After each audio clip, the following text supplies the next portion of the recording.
రిషబ్ శెట్టి గారు ఆయన cinema pre release event లో హైదరాబాద్ వచ్చి తెలుగు మాట్లాడలేదని సోషల్ మీడియాలో ఒక పెద్ద రచ్చ జరిగింది బ్రో. కానీ ఆయన సినిమా థియేటర్ లో ఒకటే మాట అంటుంది బ్రో, మీరందరూ ఎంత రచ్చ చేసినా ఇప్పుడు టికెట్ తీసి థియేటర్లో చూస్తారు, లేదా తర్వాత సబ్స్క్రిప్షన్ తీసుకొని ఓటీటీలో చూస్తారు, కానీ నా సినిమాని ఇగ్నోర్ మాత్రం చేయలేరు. సో ఇప్పుడు సినిమా విషయానికి వస్తే, నేను ఇప్పుడే సినిమా చూసి రావడం జరిగింది అండ్ నాకెలా అనిపించింది అని వన్ వర్డ్ లో చెప్తే, దశమి డివైన్ ఎక్స్పీరియన్స్ బ్రో.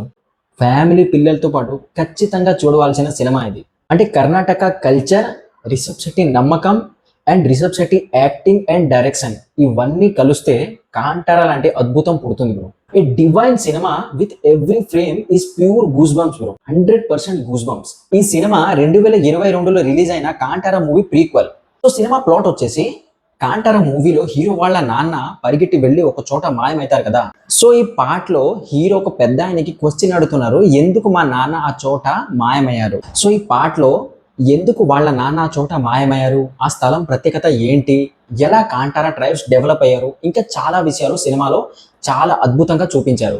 సో ఇప్పుడు సినిమా పాజిటివ్స్ మాట్లాడితే, హుంబాలే ఫిలిమ్స్ అండ్ రిషబ్ శెట్టి ఈ కొలాబరేషన్ హుంబాలే ఫిలిమ్స్ చేసిన ఇప్పటి వరకు సినిమా నుంచి one of the best cinema అని చెప్పొచ్చు. ఈ సినిమాకి heart and soul Rishab Shetty గారు ఇట్ సెల్ఫ్ అని నేను చెప్తా బ్రో. ఈ సినిమాకి అయితే ఆయన ప్రాణం పోశారు. ఈ సినిమాలో ఆయన ప్రతి సీన్, ప్రతి frame pure goosebumps bro. Theatre లో ప్రతి మనిషిని పిచ్చెక్కించేశారు బ్రో. అండ్ ఇంకోవైపు రుక్మిణి వసంత్ గారు ఈ సినిమాకి ఒక పెద్ద హైలైట్ అండ్ సర్ప్రైజ్ అని చెప్పొచ్చు. సో ఆ సర్ప్రైజ్ ఏంటి అని నేను కాస్త చెప్తే స్పాయిలర్ అవుతుంది. సో మీకు తెలియాలి అంటే ఖచ్చితంగా సినిమా అయితే చూడాలి.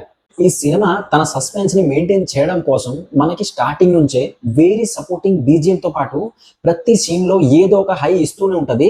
సో దాని వల్ల మనకి సినిమా ఎక్కడ బోర్ అనిపించదు, చాలా ఎంగేజింగ్ గా ఉంటది. ఈ సినిమాలో నాకు నచ్చిన best of the best part ఏంటంటే ఇంటర్వల్ అండ్ క్లైమాక్స్. ఈ పోర్షన్ లో బట్టలు చింపేసుకోవాలి బ్రో, ఆ లెవెల్లో ఉన్నాయి.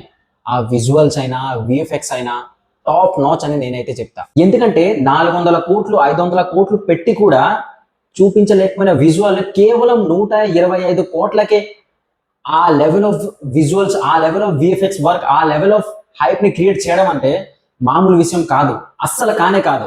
మీరు సినిమా చూస్తే మీకు తెలుస్తుంది. అంటే ఏదో ఒక అద్భుతం చూసి, అంటే నేను ఒక రిషబ్ శెట్టి ఫ్యాన్ కాదు కదా, నేను న్యూట్రల్ గా ఉంటా అని ట్రై చేస్తే కూడా ఉండలేరు బ్రో. మీ నోట్ నుంచి విసిల్లు వస్తాయి, వామ్మో అని మాట వస్తుంది. సో రిషబ్ శెట్టి గారి డైరెక్షన్ కి, ఆయన యాక్టింగ్ కి, ఆయన రైటింగ్ కి, మోర్ ఓవర్ ఆయన డెడికేషన్ కి టేక్ ఏ బావ్ సార్. త్రూ అవుట్ సినిమా చాలా వన్ లైనర్స్ కూడా ఉన్నాయి. ఒక కామెడీ వైబ్ ని మెయింటైన్ చేయడం కోసం కూడా ట్రై చేశారు అండ్ అది చాలా వరకు వర్కౌట్ కూడా అయింది, నాకైతే నచ్చింది.